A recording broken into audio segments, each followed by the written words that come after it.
Welcome to Ignite Success. I'm your host, Snowden McFall, 25-year professional speaker, 6-time author, and coach. And with me today is Michelle Cook, who is the Chief of Police at Atlantic Beach, and she is also a finalist for the Women Connecting Women Awards. She is in the finalist category of First Female Responder. So we are so grateful to have you here, Michelle. Thank you for having me. Oh, it's my pleasure, and thank you for all that you do. All right, thank you. I appreciate that. So you've had a pretty illustrious career. I was reading your bio. You were third in command at the Jacksonville Sheriff's Office? Yes, ma'am. I retired from the Jacksonville Sheriff's Office about 2.5 years ago now.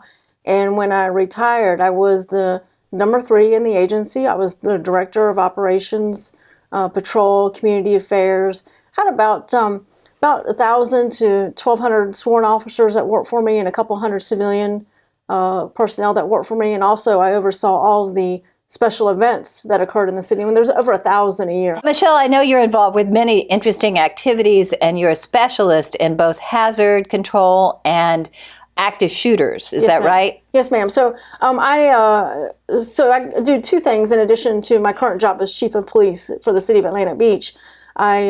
I teach active shooter incident management to law enforcement, fire, and EMS leaders throughout the country. So my team goes into communities and we teach the leadership there, the county leadership or the city leadership, how to effectively manage an active shooter incident if one were to unfortunately occur in their community. Something I take a lot of pride in. Yes. And it's been very interesting, very fulfilling. Along the way to get these communities prepared for something that we hope will never happen. And as you mentioned, I also serve on the All Hazards Incident Management team for the Northeast Florida region. So I'm an incident commander for one of the handful of teams. It's either 5 or 6 depending on the year.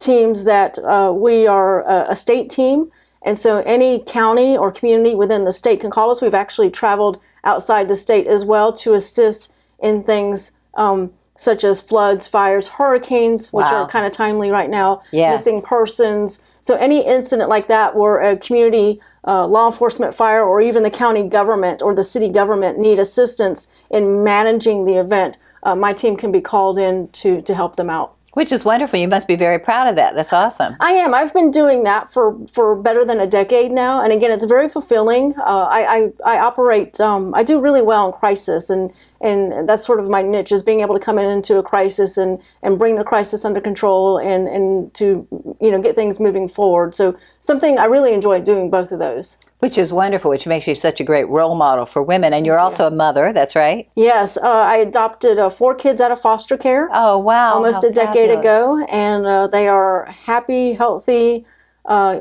teenagers and almost teenagers. So you have 4 teenagers all at the same time. Yeah, we're close. 11 to 15, so close enough. But yeah, they're... like I said, I got them about a decade ago. I have the local foster care system, and I would encourage anybody who's thinking about adopting to please consider the foster care system, because there are so many great kids. Oh, there are. Yeah, they're just waiting for a forever home. And we've had Lakeisha Burton on the show. Yes. I know that there are more and more women going into law enforcement. What drew you to this field?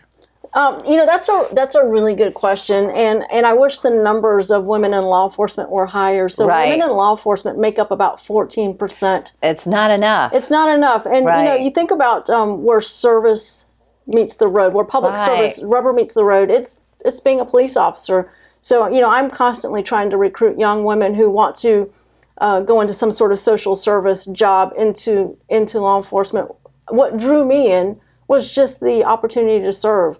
I wanted to serve my community. I wanted to make things better.